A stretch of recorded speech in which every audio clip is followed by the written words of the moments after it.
It's a massive problem going forward. You know, if Craig Gordon was to go and retire, where's your three? Afterward, I mean, who else comes in? Scott Bain. Angus Gunn's at Nottingham Forest and not getting a game. I think his contract's up this summer, so he'll look to move on. I think Angus Gunn will know going to Forest was probably a mistake. Yeah. No, because of the lack of minutes. I think his next move, he's got to be thinking about the next Euro. Number one, yeah. Go to go and play. Go to play every week the way he was at Norwich before when he established himself in the Scotland team. So, but it's a worry. It's a worry who's coming in. I tell you what, see when you actually think about it, if you're Angus Gunn and you've got obviously that, you know, that target of making yourself make sure that you remain Scotland number one. You think about Rangers just now. There's, you know, doubts over Jack Butland's future, whether or not he's the best solution in that position.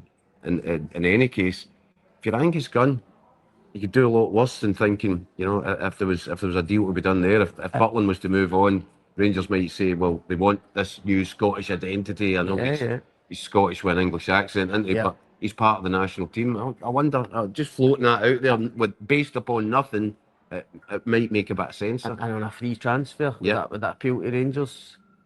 Probably coming into the kind of best, should be coming into the best years of his career as a keeper. Angus Gunn, no, and then potentially, as you say, the Rangers want a new kind of Scottish identity again. They would potentially have the two Scotland goalies and Angus Gunn and Liam Kelly, who's just signed a deal with it. Celtic are probably in the market for a goalkeeper as well this summer. So there could be options there. Yeah. See, just going back to the team, just playing the devil's advocate, we've got a lot of comments on this. Control Lift says Gunn has got us there. It would be really harsh to drop him now. Look, I agree with you, Keith. I think you'd need to have a heart of stone not to give Craig Gordon some game time this World Cup. But is there a point there? If Gunn's played most of the qualifiers, he probably deserves it. He did play most of them. He obviously started the first game of the campaign. I mean, Denmark, Copenhagen, 0-0 draw. He was really good that night. Really good defensive performance for the whole team.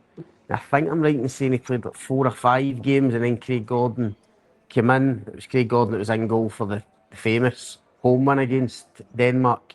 He spoke about that today in terms of the feeling he had that night. You know, he just didn't want to let it go. And I think that was he actually said that was the big driver. That feeling he had that night was the big driver in making sure that he forced his way into the squad for the World Cup. So who deserves it? Listen, I think it's a toss of a coin. Yeah. Daniel, it's a 50-50 call. The manager and the goalie coach, Chris Woods, is looking at them every day. Chris Woods even went to Hearts training a few weeks ago to check up on Craig Gordon. So these guys will make the best decision. We're just going in kind of gut instinct, and at the minute, the #1 jersey, the Bolivia game, I've just got a feeling he's going to go with Angus Gunn at the weekend. Also, when Scotland played Curacao in the big send-off at Hampden, Craig Gordon started the game. I wonder if that was an indicator of the fact that he didn't play the whole 90 minutes. Angus Gunn just did play the full 90 minutes. Yeah. And at Hampden, it was Craig Gordon for an hour or so, and then Liam Kelly. So everybody got a little bit. Yeah. But I wonder if you just go on minutes played in those two games, 90 minutes, 60 minutes, 30 minutes, does that tell you the order? Maybe it does. We talked about this a little bit last night as well, but Paulo is one of a few people asking about centre-back, who would start now. And Green Machine wants to know, was there anything about injuries today at the press conference? Is anyone struggling that you guys have heard? I guess they wouldn't put it out there if anyone was struggling. No, they won't. There's been a couple of players carrying knocks, and Steve Clarke hasn't confirmed the identity of those players. But I think if you look back at the weekend's game, we didn't see Lyndon Dykes on the pitch at any point. We didn't see Nathan Patterson on the pitch at any point. Mm-hmm. Was there a third one? Scott McKenna was the only other one. Scott McKenna. But Steve Clarke's already said that there's none of these players that are struggling so bad as it's causing any concern. And when we were doing watching training the other day, Lyndon Dykes took full part in it. Nathan Patterson took full part in it. So did Scott McKenna. So I don't think there's any real concerns ahead of the weekend injury-wise.